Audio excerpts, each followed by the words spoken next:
Ok, bueno, entonces, comenzamos a partir, o más bien continuamos a partir de donde nos quedamos. Nosotros estamos hablando, chicos, ya dijimos de los sujetos procesales y de las partes procesales. En el análisis de los sujetos procesales que trabajan al interior del órgano jurisdiccional, nosotros nos quedamos hablando del secretario de acuerdos en la primera parte del video de la exposición del tema. Continuamos entonces en esta segunda parte a partir del secretario de acuerdos. Ya habíamos dicho que el secretario de acuerdos es entonces aquella persona que trabaja al interior del órgano jurisdiccional, entiéndase juzgado o tribunal, cuyas funciones principales son las que ustedes tienen en pantalla. Ya hablamos de la primera, ya dijimos que la primera función es prácticamente emitir acuerdos, por eso se llama secretario de acuerdos, porque su función principal es emitir acuerdos, que no es otra cosa más que las respuestas que el órgano jurisdiccional genera o le da a las peticiones de las partes dentro de un proceso como tal. Ya dijimos, esto se hace por escrito y esta es una de las funciones de, entonces, este sujeto procesal. La segunda función, dice en el número 2, es dar fe de las actuaciones del proceso junto con el juez o junto con el magistrado. ¿Por qué aparece junto con el juez o junto con el magistrado? Bueno, porque tanto en primera instancia como en segunda instancia vamos a tener secretarios de acuerdos. O sea, en el juicio, en la primera instancia y en segunda instancia, va a haber siempre secretarios de acuerdos. Entonces, otra función de este sujeto procesal es dar fe de todas las actuaciones que se están desarrollando en el proceso jurisdiccional. Y estas actuaciones van firmadas tanto por el juez y el secretario de acuerdos en primera instancia, así como por el magistrado y el secretario de acuerdos en segunda instancia, porque al final son ellos los sujetos procesales que validan, le dan fe, le dan legalidad a las actuaciones que están ocurriendo dentro del proceso jurisdiccional. ¿Se entiende esa segunda función? ¿Es correcto, sí o no? Levanten pulgar arriba si queda claro. Profe, yo no entendí lo de dar fe. Dar fe es darle legalidad, darle, vamos a llamarle validez a todos los actos que se están desarrollando en el proceso jurisdiccional. Eso es dar fe. Ok, ¿Se entendió? ¿Sí? gracias. Ok. En la número 3 dice, auxiliar en el desarrollo de determinadas pruebas y diligencias. Esto quiere decir que otra de las funciones del secretario de acuerdos es ayudarle al juez y a las partes dentro del proceso jurisdiccional a que ciertas pruebas se puedan desarrollar, que ciertas pruebas se puedan ejecutar. Por ejemplo, la prueba testimonial. El desarrollo de la prueba testimonial van a intervenir el actor, el demandado, los testigos y el secretario de acuerdos para el desarrollo de dicha prueba. Entonces, ciertas pruebas que se van a desahogar dentro del proceso jurisdiccional, obviamente se desahogan con la intervención del secretario de acuerdos. Por eso esa es su tercera función. ¿Está clara esa tercera función? ¿Es correcto, sí o no? Levanten pulgar arriba de ser así. ¿Sí? Muy bien. Entonces, avanzamos. Ese fue el secretario de acuerdos. Luego aparece para ustedes en pantalla el actuario, que es otro sujeto procesal que forma parte del órgano jurisdiccional, es decir, que trabaja al interior del órgano jurisdiccional. Y allí dice cuáles son sus funciones principales. Número 1, otra vez aparece dar fe. Para la que me había preguntado, acuérdense que dar fe es dar validez, dar legalidad de ciertas actuaciones y diligencias desarrolladas por el órgano jurisdiccional, como por ejemplo los embargos, el emplazamiento, el acto jurídico del emplazamiento dentro del proceso jurisdiccional lo desarrolla el actuario. Acuérdense que emplazar es darle a conocer al demandado que está demandado y que tiene que acudir al proceso o al juicio a defenderse a través de la contestación de demanda. Entonces, el acto del emplazamiento, quien le da a conocer al demandado que está demandado, es el actuario del juzgado o del órgano jurisdiccional. Él es quien prácticamente notifica al demandado que ha sido demandado y que tiene que acudir a juicio con su abogado para poderse defender dentro del mismo y poder dar contestación a la demanda. Y, ojo, los embargos, todos los embargos que se pueden desarrollar en un proceso jurisdiccional son realizados por los actuarios. El acto jurídico del embargo es un acto que desarrolla el actuario del órgano jurisdiccional o del juzgado. Y también se encarga de las notificaciones personales. Dentro del proceso jurisdiccional, las partes, el actor y el demandado van a tener que señalar un domicilio para recibir notificaciones de lo que está pasando en el juicio o de lo que está pasando en el proceso. Y esas notificaciones que se llaman personales, las tiene que hacer el actuario en el domicilio señalado por las partes para que entonces éstas se enteren de lo que está ocurriendo o de lo que va pasando en el propio juicio o proceso jurisdiccional.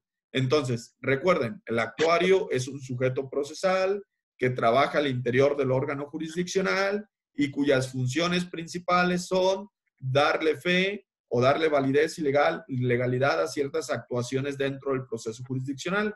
Por ejemplo, ya dijimos el emplazamiento, notificarle al demandado que está demandado, los embargos, cuando en un juicio se necesita un embargo de bienes, quien desarrolla el embargo es el actuario. Y número 3, las notificaciones personales, que es darle a conocer a las partes en su domicilio que hayan señalado para tal efecto las principales actuaciones del proceso jurisdiccional, lo que está ocurriendo en el proceso jurisdiccional como tal. ¿Se entendió esto o no se entendió? Levanten pulgar arriba si es correcto. ¿Sí? Ok, aquí voy a hacer una pausa. En lo que llevamos hasta ahorita, ¿hay alguna duda al respecto? Si alguien quiere intervenir. ¿Nadie? Muy bien. Pregunta para ustedes. ¿El secretario de acuerdos y el actuario tienen que ser licenciados en Derecho? ¿Qué creen ustedes? ¿Sí o no? Que sí. Así es. No se diga el secretario de acuerdos. El secretario de acuerdos tiene que ser forzosamente licenciado en Derecho. ¿Sale? El actuario antes no era necesario que fuera licenciado en Derecho. Hace algunos años atrás, 10 años atrás, no era necesario. Pero hoy todos los actuarios también son licenciados en Derecho y es forzoso que lo sean. Entonces, tanto el secretario de acuerdos como el actuario son licenciados en Derecho que trabajan al interior del órgano jurisdiccional. Con esto ustedes se pueden dar cuenta que el día de mañana, al término de su carrera, también podrían ser secretarios de acuerdos o actuarios. Cuando ustedes empiecen a litigar, se vuelven abogados litigantes, cuando empiecen a litigar y vayan a los juzgados, a los tribunales, van a empezar a conocer a todo este personal porque es el personal que trabaja al interior de un juzgado. Van a empezar a identificar quién es el juez, quién es el secretario de acuerdos, quién es el actuario, porque todos ellos son personal del órgano jurisdiccional. Incluso el día de mañana muchos de ustedes podrían tener esos cargos. Pero bueno, avanzamos. Luego aparece para ustedes el perito, pero antes de irme al perito, regresando aquí al secretario de acuerdos, yo les había dicho, voy a regresar una lámina más atrás, aquí en la parte de secretarios, que había dos tipos de secretarios. Fíjense muy bien cómo aparece el secretario de acuerdos y el secretario de proyectista. ¿Es correcto? ¿Sí los ven? Sí. Muy bien. Ya dijimos quién es el secretario de acuerdos, pero también hay un secretario que se llama secretario proyectista al interior de los juzgados o de los tribunales. Y ojo con él, el secretario proyectista también va a ser un licenciado en Derecho que trabaja para el órgano jurisdiccional y cuya función principal es desarrollar los proyectos de sentencia que se van a dictar en los juicios o en los procesos jurisdiccionales. Entonces, el secretario proyectista, como su propio nombre lo dice, proyectista, su principal función es desarrollar proyectos de sentencia para resolver los juicios o los procesos jurisdiccionales que se están tramitando en el juzgado en el que este secretario proyectista trabaja. Pero fíjense muy bien, él no dicta la sentencia, solo hace un proyecto de sentencia. Vamos a llamarle, hace un bosquejo de lo que sería el dictado de sentencia en un juicio o en un proceso. Y ese proyecto, él se lo va a pasar al juez. Y si el juez considera que está bien hecho, lo va prácticamente a confirmar lo va a avalar y lo va a elevar a la categoría de sentencia con su firma el juez. Pero si el juez considera que el proyecto no está bien hecho, va a hacer modificaciones en el proyecto, se lo va a regresar a su secretario proyectista y le va a decir que entonces desarrolle las modificaciones que él le puso en la revisión. Porque no es que el secretario proyectista dicte la sentencia, solo hace el proyecto para ayudarle al juez en su trabajo a pensar en cómo se va a dictar una sentencia en un juicio, en un proceso jurisdiccional. Pero este proyecto no se convierte en sentencia hasta que el juez la revisa y la firma. Perdón, Jessy, ¿querías hablar? Que es el que estudia y que le da cuenta al juez o al magistrado. Ajá, de la sentencia nada más, y que hace el proyecto de sentencia como tal, pero no va a dictar en la sentencia la dicta el juez, solo que como el juez tiene muchos procesos, pues no puede él encargarse de dictar las sentencias en todos los procesos, sino que se auxilia del secretario proyectista, encargándole que haga proyectos de sentencia, y una vez que estos los hace y son avalados por el juez, estos proyectos prácticamente se elevan a la categoría de sentencia como tal. ¿Eso quedó claro para todos los demás? ¿Seguros? O sea, él le da como una sugerencia de sentencia, profe. Por así decirlo, el secretario proyectista, hagan de cuenta que da una sugerencia de sentencia al juez y el juez, si considera que está correcta, la firma y la eleva o la deja ahora sí como sentencia. Si no, va a hacer las modificaciones concernientes. ¿Perdón? ¿Y es lo único que hace? O sea, sí, solamente él se encarga específicamente de estar haciendo proyectos de sentencia, estar estudiando los juicios o los procesos que se están tramitando en el juzgado, permítame tantito, que se están tramitando en el juzgado y entonces desarrollar proyectos para esos juicios o esos procesos. No es poco trabajo, ¿eh? Hay muchos juicios o muchos procesos que se desarrollan en un juzgado y entonces hay muchas sentencias o muchos proyectos que desarrollar. ¿Alguien quería hablar? Adelante. ¿Y cuáles lineamientos o cuál es el criterio a seguir para realizar una sentencia?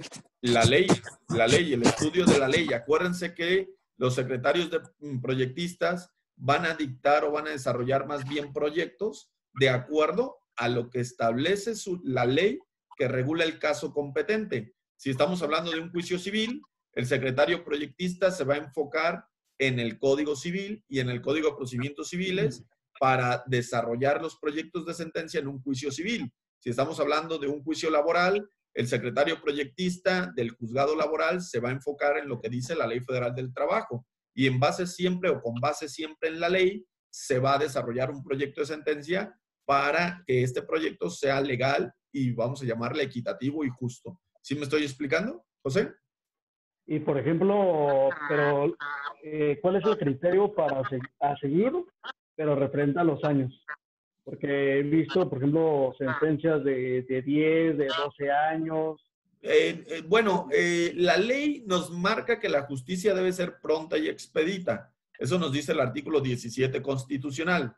Entonces, una vez que se desarrolló todo un juicio, todo un proceso, y llegamos a la etapa resolutiva, que es donde se tiene que dictar la sentencia, pues el secretario proyectista que tiene en sus manos un juicio para hacer el proyecto de sentencia, no deberá de tardarse más de 4 o 6 meses. Tendrá que hacerlo lo más rápido posible y una vez que ya tiene el proyecto, pasarlo al juez y el juez tendrá que firmar esa sentencia para que ya quede la sentencia dictada dentro del propio juicio o proceso.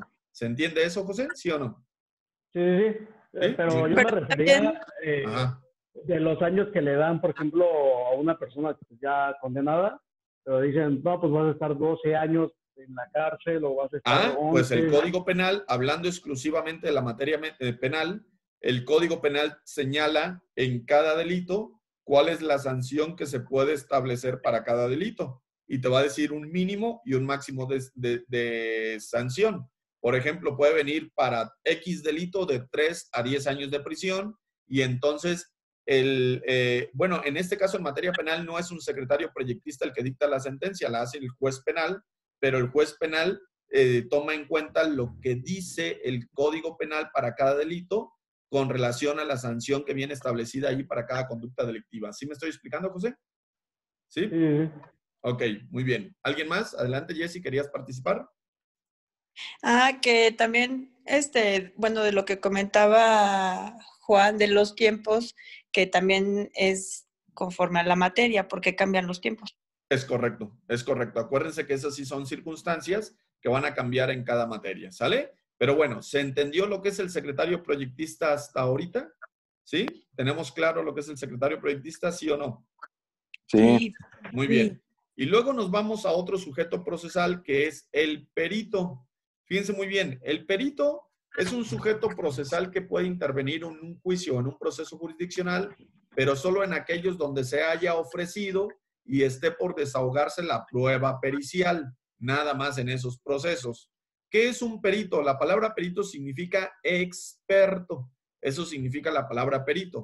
Y el perito es una persona que es entendida o es experta en determinada materia, ciencia, arte o profesión. No estamos hablando de sinónimos, ¿eh? Cada uno de esos elementos, cada una de esas palabras significa cosas distintas o diferentes. No es lo mismo un perito en una ciencia que un perito en un arte, o no es lo mismo un perito en un arte que un perito en una materia. Pero al final, en todos aquellos procesos o juicios donde se haya ofrecido la prueba pericial, va a intervenir un sujeto procesal llamado perito para el desahogo de dicha prueba pericial. ¿Y por qué son importantes los peritos? Pues porque los peritos auxilian al órgano jurisdiccional, sobre todo al juez, para llegar a la verdad en el momento del dictado de sentencia, para saber qué pasó como tal en un proceso jurisdiccional y a través de la prueba pericial conocer cuál es la verdad dentro de ese proceso jurisdiccional y que así el juez dicte una sentencia apegada a la verdad histórica del proceso. ¿Se entiende la función del perito, sí o no? Sí. ¿Sí? Hay peritos de muchos tipos. Ustedes van a ver más adelante en las diferentes materias del derecho que hay peritos en diferentes áreas, ciencias, materias o profesiones y que uno ofrece una prueba pericial a cargo de un perito en un juicio o proceso de acuerdo a lo que busca investigar con esa prueba pericial y a lo que busca poner en claro dentro del proceso jurisdiccional. Hay peritos, por ejemplo, en contabilidad, hay peritos en balística, hay peritos en documentoscopía y grafoscopía, hay peritos en documentoscopía. Hay muchos tipos de peritos que ustedes van a ir identificando y conociendo en las diferentes materias del derecho. Pero ¿se entiende cuál es la función de este sujeto procesal? ¿Sí o no? Sí. Muy bien. Y por último, llega el sujeto procesal llamado testigo. Pues creo que todo el mundo identifica lo que es un testigo como tal en un proceso jurisdiccional. Dice, es aquella persona que ha presenciado un hecho determinado o sabe alguna cosa y declara en un juicio dando testimonio de ello. Entonces, un testigo es toda aquella persona que conoce de manera personal de alguno o de alguno de los hechos que se están revisando en un proceso o en un juicio y que por tal razón tiene la obligación de ir a declarar respecto a esos hechos que se están generando dentro del propio proceso que él conoce. ¿Se entiende o no se entiende? Sí. Muy bien. Sí. Entonces, ¿cuándo va a estar presente el testigo en un proceso jurisdiccional o en un juicio? Cuando se ofrezca la prueba testimonial dentro de ese proceso, dentro de ese juicio. Entonces, ese es el testigo. Ahora, llegando a la parte final, fíjense muy bien, chicos, cómo aparece nuevamente el proceso jurisdiccional. Yo al principio del video les dije que los sujetos procesales eran todas aquellas personas que hacían posible el desarrollo de un proceso jurisdiccional a través de sus diferentes etapas y actos procesales. Y entonces aparecen para ustedes en lámina o van a empezar a aparecer cada una de las etapas con sus respectivos actos procesales y qué actos procesales y en qué etapas intervienen qué sujetos procesales. Por ejemplo, en pantalla dice etapa expositiva, polémica o postulatoria, que es la primera etapa del proceso jurisdiccional, y en la parte de arriba vienen los actos procesales y en la parte de abajo vienen los sujetos procesales que desarrollan cada uno de esos actos en esa primera etapa. Acuérdense, El proceso jurisdiccional se desarrolla por etapas, luego cada una de esas etapas está compuesta por actos procesales y esto significa que cada uno de esos actos procesales se van a desarrollar por los diferentes sujetos procesales que ya nosotros hemos mencionado que pueden intervenir en un juicio o proceso. Y entonces, en la primera etapa, el primer acto es la demanda. ¿Quién dijimos que desarrolla el acto de demanda? ¿Qué sujeto procesal aparece para ustedes? Actor. El actor, muy bien. Luego viene la admisión de demanda. ¿Quién desarrolla la admisión de demanda? El secretario de acuerdos y el juez. Cuando la demanda ya se admitió, viene el emplazamiento, que ya dijimos, es notificarle al demandado que está demandado para que comparezca al juicio y se pueda defender. ¿Quién dijimos que hacía el acto del emplazamiento? El actuario. Y luego viene la contestación de demanda y la posible reconvención. La reconvención es una contrademanda. ¿Qué sujeto desarrolla este acto procesal? El demandado. Y luego viene la audiencia de conciliación. ¿Quiénes intervienen en la audiencia de conciliación? Las partes, específicamente el actor y el demandado, y el secretario de acuerdos para ver si las partes pueden llegar a una negociación y se puede terminar el proceso en esa etapa.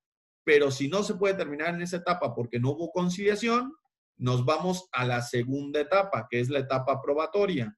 ¿Cuál es el acto procesal de la etapa probatoria? Las pruebas.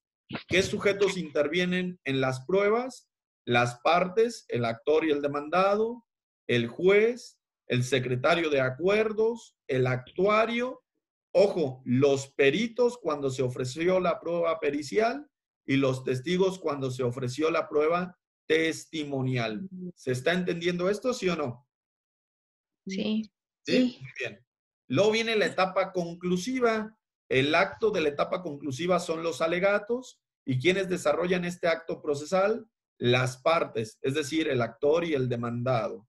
Y luego viene la etapa resolutiva, que aparece para ustedes que el acto procesal es la sentencia.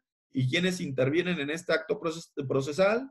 Ya dijimos, el secretario proyectista, que es el que hace el proyecto de sentencia, y el juez, que es quien dicta o avala el proyecto de sentencia realizado por el secretario proyectista, si es que está correcto. Y luego viene la última etapa, que es la etapa impugnativa, y cuyo acto principal es la apelación o cualquier otro recurso de impugnación que en algunas materias recibe un nombre diferente a la apelación, pero acuérdense que ya estaríamos en segunda instancia y el sujeto más importante de la etapa impugnativa, pues es el magistrado, que es quien tiene que revisar todo lo que ocurrió en primera instancia en un proceso o en un juicio. Y entonces, así ustedes se pueden dar cuenta que el proceso jurisdiccional se desarrolla por etapas, que cada una de esas etapas está compuesta por diferentes actos procesales y que cada uno de estos actos procesales es desarrollado por los diferentes sujetos procesales que nosotros ya hemos visto son los que intervienen en todo el desarrollo de un proceso jurisdiccional. Sin el trabajo de ellos, el proceso jurisdiccional en cualquier materia no podría desarrollarse. Y así llegamos a la parte final. ¿Dudas hasta aquí, chicos? ¿Quedó claro el tema, sí o no? Levanten pulgar arriba si es correcto. ¿Sí? Sí. Muy bien, perfecto. Pues aquí, chicos, prácticamente ya hemos llegado a la parte final. Ustedes